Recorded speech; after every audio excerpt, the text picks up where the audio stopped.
الحمد للہ رب العالمین الصلاۃ والسلام علی خاتم النبیین وعلی آلہ وصحبہ اجمعین اما بعد فاعوذ باللہ من الشیطان الرجیم بسم اللہ الرحمن الرحیم قال اللہ تعالی فی سورة آل عمران الف لام میم اللہ لا الہ الا هو الحی القیوم۔ ترجمہ: الف لام میم، خدا جو معبود برحق ہے، اس کے سوا کوئی عبادت کے لائق نہیں، ہمیشہ زندہ رہنے والا۔ الحمدللہ، اللہ کے نام سے آج ہم سورہ آل عمران شروع کر رہے ہیں۔ یہ مدنی سورت ہے اور اس سورت کا جوڑا جو ہے سورہ بقرہ ہے۔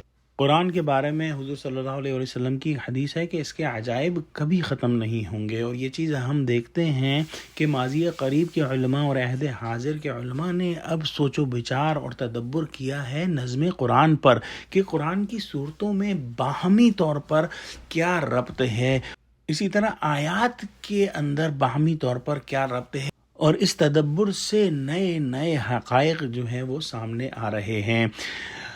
جو صورتوں کے جوڑے ہیں ان کے اندر نسبت زوجیت ہے، مطلب یہ کہ دو صورتیں مل کر ایک کسی مضمون کو مکمل کرتی ہیں، اور اس کی بہترین مثال جو ہے وہ ہم سب کو یاد ہے سورہ فلق اور سورہ ناس۔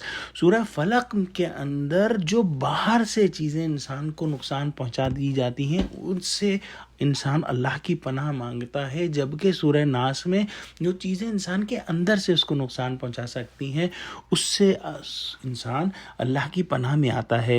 نسبت زوجیت کے اندر یہ دیکھا جاتا ہے کہ بہت ساری چیزیں مشابہ ہیں لیکن کچھ فرق بھی ہے، اور یہی زوجیت کی نسبت ہمیں سورہ بقرہ اور سورہ آل عمران میں ملتی ہے۔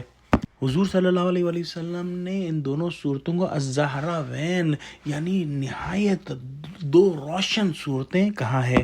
ان دونوں صورتوں کے مضامین میں گہری مناسبت ہے لیکن کچھ فرق بھی ہے، اور یہی فرق جو ہے وہ مضمون کو مکمل کرتا ہے۔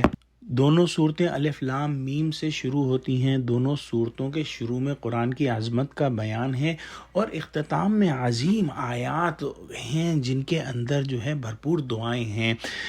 سورہ بقرہ اور سورہ آل عمران دو امتوں والی صورتیں ہیں۔ ہم نے دیکھا کہ سورہ بقرہ کے اندر پہلے نصف کے اندر یعنی 18 رکوع کے اندر خطاب جو ہے وہ مینلی سابقہ امت مسلمہ یعنی یہود سے ہے، جبکہ سورہ آل عمران کے پہلے نصف یعنی پہلے 10 رکوع کے اندر خطاب جو ہے وہ نصارہ یا عیسائیوں سے ہے۔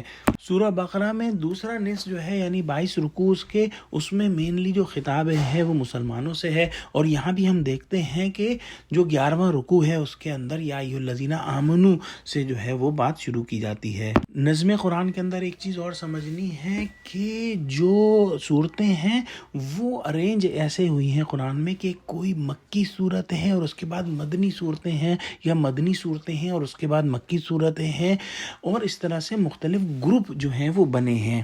یہاں پہلی آیت الف لام میم اس پر بات ہو چکی ہے، یہ حروف مقطعات ہیں۔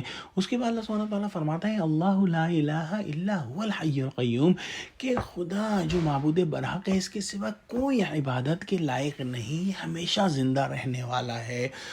الحی القیوم اللہ سبحانہ وتعالیٰ کا جو ہے وہ ایک اسم اعظم ہے۔ ایک حدیث میں آیا ہے کہ اللہ سبحانہ وتعالیٰ کا ایک اسم اعظم ہے، اور اس کے واسطے سے جب بھی مسلمان کوئی چیز مانگے گا اللہ اس کو ضرور عطا فرمائے گا۔